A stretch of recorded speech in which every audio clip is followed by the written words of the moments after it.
In 1980, a mother and her 3 children vanished from a rural Louisiana road. The police called it a tragic accident, a family lost to the swamp. For 26 years, their husband and father lived with that hollow, uncertain grief. Then, a historic drought forced the swamp to give up its secrets, revealing their car, silent and holding no bodies. The truth of what happened that day was not an accident. It was an act of evil so random and brutal, it would take a generation to unearth. Before I begin, thank you for watching Minority Struggles. Let me know in the comments, where are you watching from? And what time is it there? It really means a lot to know you're here with us. We're in this together. Now, let me tell you what really happened. Summer 1980, the back roads of Natchitoches Parish, Louisiana, stretched quiet and empty. Valerie Bishop, a woman of 34 whose warm smile was a source of constant comfort to her children and her patients at the small-town clinic where she worked as a nurse, hummed along to the radio.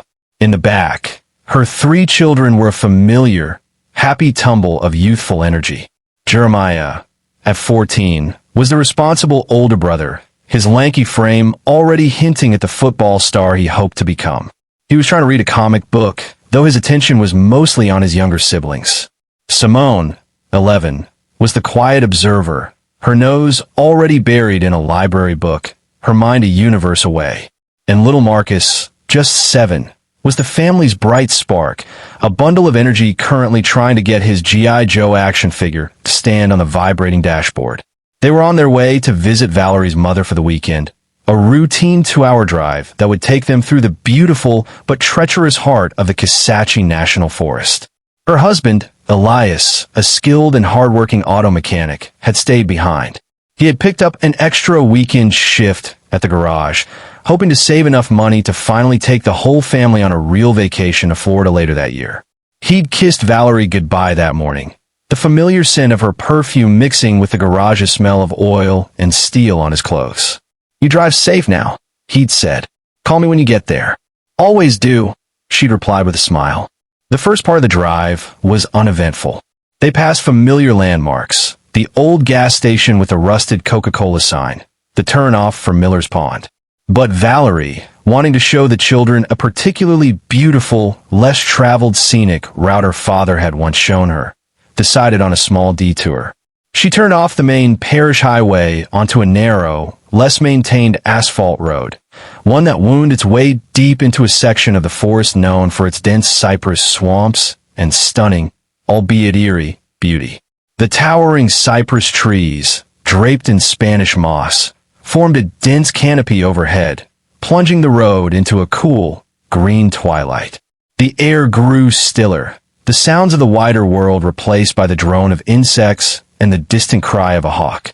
It was on this lonely, isolated stretch of road that the ordinary fabric of their lives tore apart. It began with a loud bang, a violent shudder that shook the entire station wagon. A blowout. The rear passenger side tire had completely shredded. Valerie wrestled with the wheel, bringing the heavy car to a controlled, bumpy stop on a narrow shoulder, inches from a steep, swampy embankment.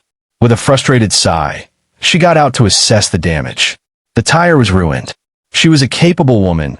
She knew how to change a tire, but the jack in the old station wagon was stiff and the humid, oppressive heat was already making sweat bead on her forehead. The children, sensing her stress, grew quiet. It was then that another vehicle appeared, a rusty, beat-up pickup truck rumbling towards them from the direction they'd come. It slowed, then pulled over just behind them. 2 young men got out. They were brothers from a local family whose long-standing name in the parish afforded them a thin veneer of respectability, a fragile shield that did little to conceal a notorious and well-known legacy of petty crime and deep-seated racial animosity. Bo and Travis Miller, in their late teens or early 20s, were known throughout the parish for their casual cruelty, their simmering resentment, and a history of troublemaking that always seemed to go unpunished. They were bored, armed with cheap beer and an ingrained, generational racism. "Got some trouble there, ma'am," Bo called out, a lazy, predatory smirk already on his face. Valerie, though immediately uneasy, forced a polite smile. "Just a flat tire. I think I can manage." "Nah, "Nah, we can give you a hand," Travis said, sauntering over, his eyes lingering on 14-year-old Jeremiah in a way that made the boy's blood run cold. What happened next began not as an explicit act of violence, but as a slow, terrifying game of psychological torture. The help they offered was a mockery. They fumbled with the jack, accidentally dropping the car. They made crude, suggestive comments to Valerie. They taunted Jeremiah about his football jersey. They stared at Simone until she retreated into the car. They offered little Marcus a warm beer, laughing when he recoiled. It was a power play, a horrifying form of entertainment for two bored, hateful young men who had stumbled upon a stranded black family, isolated and vulnerable, on a road where no one would hear them scream. Valerie tried to de-escalate, her voice firm but polite, urging them to just let her handle it herself. Valerie's dignity, her refusal to break, seemed to infuriate them more than any plea would have. The game was no longer satisfying. The taunts became shoves. When Jeremiah stepped forward to defend his mother, Travis struck him hard across the face, sending him stumbling back against the car. Valerie screamed, and in that moment, the thin veneer of their cruel game shattered, revealing the pure, monstrous violence beneath. The Miller brothers, their eyes alight with a terrifying excitement, realized their fun didn't have to end. They could do whatever they wanted. Out here, in the deep, silent swamp, no one would ever know. The moment the Miller brothers' cruelty tipped from menacing games to outright violence, the fate of the Bishop family was sealed. There was no escape. On that isolated stretch of Louisiana road, miles from anywhere, they were completely at the mercy of two young men whose capacity for evil was as vast and murky as the swamp that surrounded them. Bo Miller produced a handgun, its sudden appearance silencing Valerie Bishop's defiant protests. "Everybody back in the car," he ordered, his voice flat and cold, the playful taunting gone, replaced by something far more dangerous. "Now!" Travis shoved a stunned and bleeding Jeremiah into the back seat alongside his terrified younger siblings. He then pushed Valerie back into the driver's seat. "You're gonna drive," Bo commanded, getting into the passenger seat beside her, the gun never wavering. "And you're gonna drive exactly where we tell you." Travis climbed into their pickup truck, ready to follow behind. Valerie's hands trembled as she gripped the steering wheel. Her mind raced. She had to stay calm for her children. She had to find a way out of this. "The tire is flat," she said, her voice shaking but clear. "We won't get far." Bo just sneered, the sound low and dismissive. "It doesn't have to be a smooth ride, lady. It just has to get us off this main road and into the quiet places where nobody will be looking. It'll get far enough. Now start the car." With the shredded tire thumping a slow, brutal rhythm against the asphalt, Valerie was forced to drive her own family deeper into the wilderness. The car's bare rims screeched against the road, a horrifying sound grinding under the weight of their fear. She followed Bo's directions, turning off the parish road onto an old, unmarked logging track that was little more than two ruts in the earth. The station wagon lurched and scraped, the metal rim digging into the dirt, making the journey a slow, agonizing crawl. Though the distance was not great, the terrifying drive felt like an eternity, a final journey into a dense, green prison. The track eventually ended at a stagnant, murky bayou, a place of dark water and gnarled cypress knees. "Stop here," Bo ordered. He and Travis, who had followed in the truck, got out. They dragged Valerie and the three children from the car. What happened next in that secluded spot was the monstrous culmination of their fun, an act of such finality that they believed the swamp would hold their secret forever. Afterwards, the Miller brothers, fueled by adrenaline and a chilling practicality, set about erasing their crime. The car was the biggest piece of evidence. With ropes and their powerful pickup truck, they dragged and pushed the heavy station wagon over the embankment and into the bayou. It sank quickly into the murky, silt-filled water, its roof disappearing beneath the surface, where it would be swallowed by the swamp and hidden from the world for the next 26 years. A week later, Elias Bishop stood in the Natchitoches Parish Sheriff's Department, a hollowed-out man trying to convince a system that didn't care to search for his lost world. The official investigation was a farce. When the abandoned car wasn't found on the main road, the police quickly settled on their theory. They must have taken a wrong turn, got lost deep in that swamp. The lead detective told Elias, his tone a mixture of feigned sympathy and weary finality. It's a tragic accident, son. A real tragedy. The swamp takes who it wants. The search was cursory, called off within days. The possibility of foul play was never seriously considered. The disappearance of a black mother and her 3 children became a sad, simple story the county could live with. Its messy, racist, and violent truth submerged in the swamp along with the family's car. The 26 years that followed the vanishing of his family were a long, slow lesson in the nature of grief. For Elias Bishop, it was not a wound that scarred over, but a vast, empty room he was forced to inhabit every day. The world outside moved on, but inside that room, it was always the summer of 1980, the air always thick with the scent of pine and the buzzing of cicadas, his wife and children always just a moment away from walking through the door. He never left the small town. Leaving felt like a betrayal, like accepting the police's lazy narrative of a tragic accident. He stayed, a quiet, solitary figure, a living monument to an unsolved mystery. He kept his job at the auto garage, the familiar work of his hands a small, grounding comfort in a life that had been knocked from its axis. The grease under his fingernails, the heft of a wrench, the satisfying roar of a repaired engine. These were the only things that felt real. He became an expert in the geography of his own pain. He knew every back road in Natchitoches Parish, every fishing camp, every forgotten trail in the Kisatchie National Forest. On weekends, he would drive, his old pickup truck kicking up dust on the same rural roads his wife had traveled.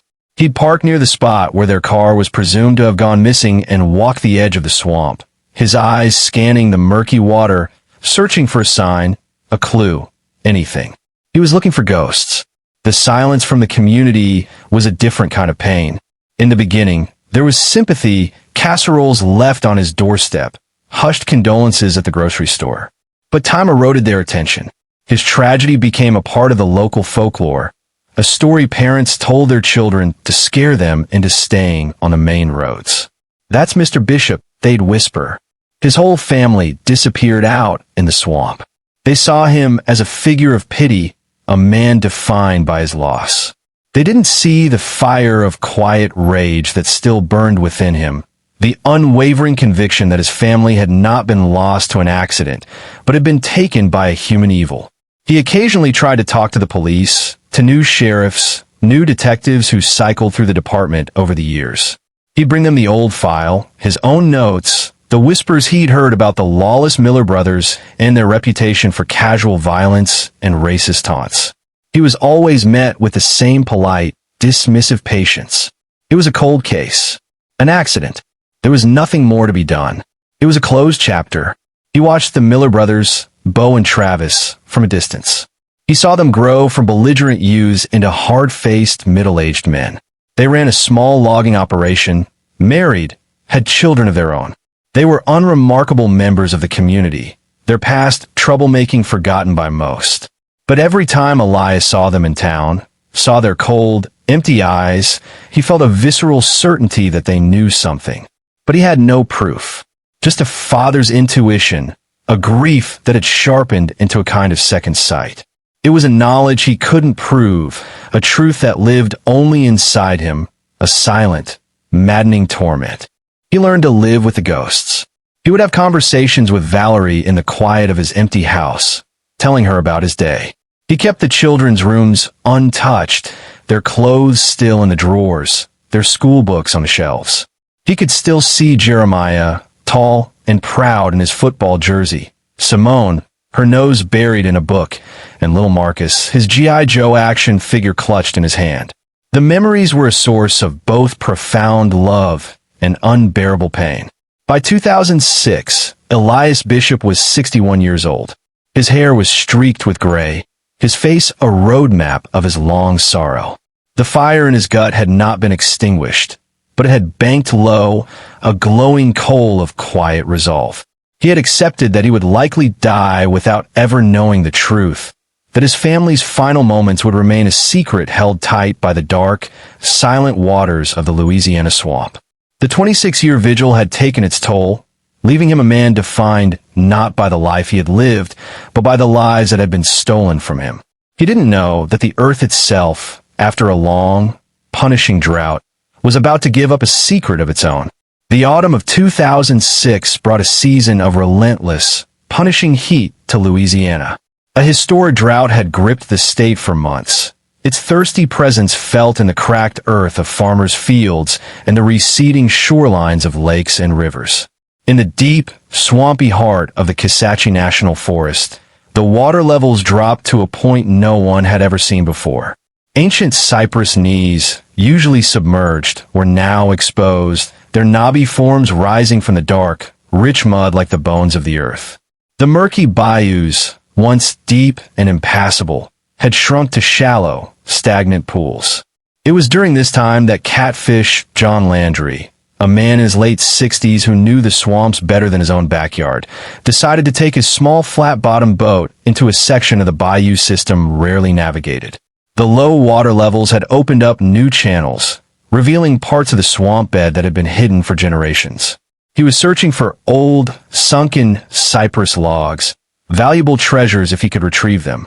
He piloted his boat slowly through a narrow, newly exposed channel, the air thick with the smell of mud and decay. It was then that he saw it, a glint of sunlight off something unnatural, something that didn't belong in this primordial landscape. It was far from any road, nestled deep within a thicket of cypress knees and tangled roots. He cut the engine, the sudden silence amplifying the drone of insects. He pulled his boat closer, his old eyes squinting. The shape resolved itself with a jolt of disbelief. It was the roof of a car, an old station wagon, its paint long since peeled away, its surface a uniform coat of rust and dried, caked mud. It was almost completely submerged in the hardened mud, only the top few feet of the cabin visible. Catfish John had lived in the parish his entire life.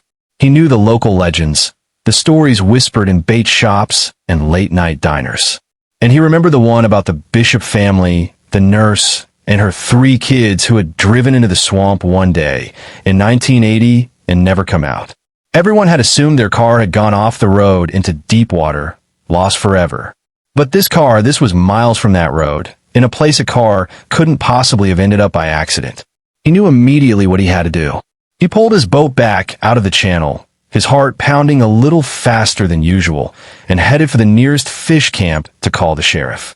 The discovery landed on the desk of Detective Miles Corbin of the Louisiana State Police's Cold Case Unit. Corbin was a veteran investigator in his early 50s, a methodical, no-nonsense man who had a reputation for being a bulldog, for never letting go of a case once he had his teeth in it. The story of a car appearing in a swamp after 26 years was exactly the kind of impossible puzzle that piqued his interest. A few days later, the site was a scene of controlled chaos. A heavy-duty recovery team, using specialized all-terrain vehicles, had carved a temporary path to the location. Elias Bishop stood on the temporary embankment they had built, his hands trembling, his gaze fixed on the rusted shell in the mud below. Detective Corbin stood beside him, a quiet, reassuring presence. "Are you sure you want to be here for this, Mr. Bishop?" Corbin had asked gently. "I have to be," Elias had replied, his voice a hoarse whisper. "I've been waiting 26 years." The recovery was a slow, arduous process. Thick straps were carefully worked under the car's frame. The crane's engine groaned, and slowly, with a sound of sucking mud and snapping roots, the station wagon was pulled from its tomb. It emerged from the earth, a grotesque, mud-caked relic, trailing weeds and dark, stagnant water. But as it was lifted into the air, the afternoon sun glinted off a small, corroded piece of metal still clinging to the rear bumper, a Louisiana license plate. Once on solid ground, the forensic team went to work. The car was a time capsule from 1980, but the initial findings only deepened the mystery and confirmed Elias's darkest suspicions. The damage to the car was not consistent with it careening off a road at high speed. There were deep scrapes along the undercarriage, suggesting it had been dragged or pushed a significant distance. And when they finally managed to pry open the rusted doors, the interior revealed a horrifying and profound truth. The car held no human remains. It had not been a tomb for the family, but rather an empty vessel, deliberately sunk after its occupants were gone. The only things left inside were the heartbreaking ghosts of their final journey. A child's small, worn sneaker half buried in the caked mud on the floor, a single, waterlogged library book whose pages had fused into a solid block, and a faded floral scarf that Elias recognized instantly as Valerie's. Detective Corbin knelt, looking at the scene inside the car. This wasn't a tragic accident. This was a crime scene. A family had been taken, and their car had been deliberately, meticulously, hidden in a place no one was ever meant to find it. The swamp had given up its secret, but the secret was not an answer. It was a new, more terrifying question. What had happened to Valerie Bishop and her 3 children after they left this car? The emergence of the mud-caked station wagon, a hollow vessel pulled from its watery grave, transformed the Bishop family case from a cold, tragic footnote into an active, high-priority homicide investigation. The 26-year-old theory of a simple, tragic accident had been shattered. Detective Miles Corbin now knew he was hunting for a killer, or killers, who had been hiding in plain sight for over a quarter of a century. The car, a silent taunt from the past, was his only lead. The vehicle was transported to the state police forensics lab, where every inch was meticulously examined. Inside, amidst the silt and decay, they found what was left of Valerie's purse. Her driver's license, encased in plastic, was still legible, confirming her identity. They found Jeremiah's school ID and Simone's library card tucked into the book she'd been reading. And on the back floor, they found little Marcus's G.I. Joe action figure, its plastic limbs caked in dried mud. These small, heartbreaking artifacts were proof of life, now evidence in a multiple homicide. But the car itself offered few direct clues to the perpetrators. After 26 years in the swamp, any fingerprints or trace DNA from the killers had long since been erased by the elements. The mystery was profound. Why go to the immense trouble of hiding a car so deep in the swamp, but leave no bodies inside? Detective Corbin, a man who believed that every crime had a logical, if often twisted core, was stumped. He spent weeks poring over the original 1980 case file, a document so thin and full of dismissive assumptions that it made his blood boil. He saw how the original investigators had fixated on the accident theory, how they had barely looked beyond the main road, how the initial search had been called off with what he considered criminal negligence. Frustrated by the lack of direct leads from the car, Corbin decided to widen his net. He began to search for any other significant or unusual crimes that had occurred in that same rural parish in the same narrow time frame, the summer of 1980. It was a painstaking process of sifting through old, undigitized paper records, a search for a needle in a haystack of forgotten history. It took him almost a month, but then he found it. A small, seemingly insignificant cold case file from the week after the Bishops disappeared. A local farmer, whose property was just a few miles from where the Bishop's car had been found, had reported a break-in at his old, disused barn. The thieves hadn't taken anything of value. In fact, what they had taken was bizarre. Several gallons of gasoline, a coil of heavy rope, a can of industrial-grade lye, and some old tarps. At the time, it had been logged as a minor, random act of petty theft by local youths and was never solved. But for Detective Corbin in 2006, that list of stolen items in that specific location at that specific time was a sudden, chilling revelation. Gasoline, lye, rope. These weren't items for a joyride. These were tools for a horrifying purpose, the complete and utter destruction of evidence. A new, terrible theory began to form in his mind, a theory that explained the empty car, the lack of remains, the pristine silence of 26 years. The perpetrators hadn't just murdered the Bishop family. They had erased them, and they had likely used the contents of that old barn to do it. His investigation now had a new focus. Who had a reputation for that kind of cold, calculated brutality in 1980? who were the local troublemakers who might have been involved in a petty barn break-in that turned out to be anything. But he began to re-interview old locals, showing them the list of stolen items.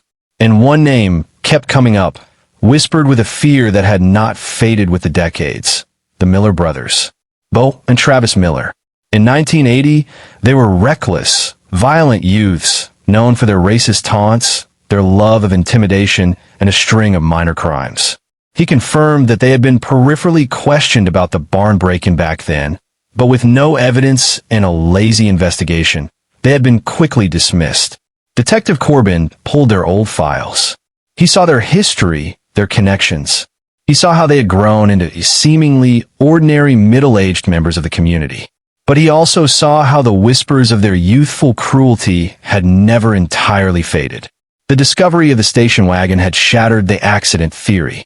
Now, the discovery of the forgotten barn break-in had given Detective Corbin a new, horrifying path to the truth. He was no longer just investigating a disappearance. He was investigating an eradication. And he had his first real suspects. Detective Miles Corbin brought the Miller brothers in for questioning separately. Bo and Travis, now middle-aged men in their late 40s, had settled into unremarkable lives, their youthful violence a buried chapter. They arrived at the state police barracks with an air of aggrieved confusion, initially denying everything. They claimed to barely remember 1980, let alone a minor barn break-in. But Corbin was a master of interrogation, patient and relentless. He didn't start with the bishops. He started with the barn. He presented them with the old, forgotten theft report, the list of items, gasoline, lye rope. He watched their faces, looking for a flicker of recognition, a crack in their practiced denial. For hours, they held firm. Bo, the older brother, was a wall of cold, arrogant denial. But Travis, the younger, weaker of the two, began to unravel under Corbin's methodical pressure. Corbin didn't threaten him. He simply laid out the timeline, the discovery of the empty car, the proximity to the barn, the impossible coincidence. And then he spoke of the children, of Simone, of Marcus, of Jeremiah. He showed Travis their school pictures. After 26 years of silence, something inside Travis Miller finally fractured. He began to weep, deep, racking sobs of a guilt long suppressed. And then the full, horrifying story poured out. He recounted the events of that summer day in 1980 with a chilling clarity. He and Bo, bored and drunk, had been out looking for fun. They saw the Bishop family station wagon on the side of the road, a black family, stranded and vulnerable. It was an opportunity, he said, a game. He described how they had terrorized them, their cruel pleasure escalating with the family's fear. He admitted their game had gone too far, culminating in an act of explosive, senseless violence where they had killed Valerie, and then, to silence the witnesses, her 3 children. The confession was brutal, but what came next was what would truly break Elias Bishop's soul. Detective Corbin sat with Elias in a quiet, sterile interview room at the precinct. He had to deliver the news. He calmly, gently, recounted the details from Travis Miller's confession. Elias listened, his face a mask of stone, his hands clasped so tightly they were white. He heard about the game. He heard about the murder. And then Corbin delivered the final, devastating blow. "Elias, there are no remains to recover," Corbin said, his own voice thick with emotion. According to Travis, after was over, they needed to make sure no one ever found them. They broke into a nearby farmer's barn, stole gasoline and lye, and they took your family to a remote clearing deep in the woods. He paused, his gaze steady on Elias. "They burned them, Elias. There's nothing left to bury." For a moment, there was only silence. The stoicism Elias had worn like armor for 26 years cracked, then shattered. A low sound, a guttural groan of pure animal agony, escaped his lips. He stood up so violently that his chair screeched across the floor and toppled over. "For fun," he roared, the sound echoing through the precinct, a lifetime of suppressed rage and grief exploding at once. "They took my family, my wife, my babies, for fun." He slammed his fist on the metal table, the impact rattling the entire room. He was not just crying. He was a portrait of pure, righteous fury, a father confronting the absolute, nihilistic senselessness of his loss. Tears of rage streamed down his face. And they burned them? Like they were trash? Like they were nothing? Detective Corbin, a veteran who had seen the worst of humanity, remained still, letting the storm of a 26-year-old pain finally break. He simply said, his voice thick with emotion, "I'm so sorry, Elias. I'm so sorry." A week later, after Bo Miller was arrested based on his brother's confession, Elias requested, through the district attorney's office, to see him. He needed to look the man in the eye. The meeting was approved, a supervised 5-minute encounter in a jailhouse interview room, a pane of thick glass between them. Elias sat opposite Bo Miller. The older Miller brother was not crying like Travis. He was cold, defiant, his eyes holding the same arrogant smirk Elias had seen from a distance for years. "Why?" Elias asked, his voice raw, the only word he could manage. "You had no reason. Why my family?" Bo leaned forward, his voice a low, chilling whisper against the glass. "Because we were bored," he said, the words dripping with casual venom. "Because we could. Because it was a hot day and there was nothing else to do. Because you were there." He leaned back, a look of smug satisfaction on his face. "And you know what? It was fun." In that moment, Elias understood. There was no deeper meaning, no grand conspiracy, no motive to comprehend. There was only the empty, echoing void of pure, racist, nihilistic evil. He stood up, turned his back on Bo Miller without another word, and walked out. The Miller brothers were convicted and sentenced to life in prison. Elias Bishop finally had the absolute, horrifying truth. The men who destroyed his world were brought to justice. But his victory was profoundly, tragically empty. There would be no graves to visit, no final resting place for his wife and children. The story ends with Elias standing at the edge of the murky swamp where the empty car was found, this desolate spot now the only physical memorial he has. He has justice, but not peace. A father left with nothing but the brutal knowledge of why his family was erased, a final, heartbreaking testament to a senseless crime.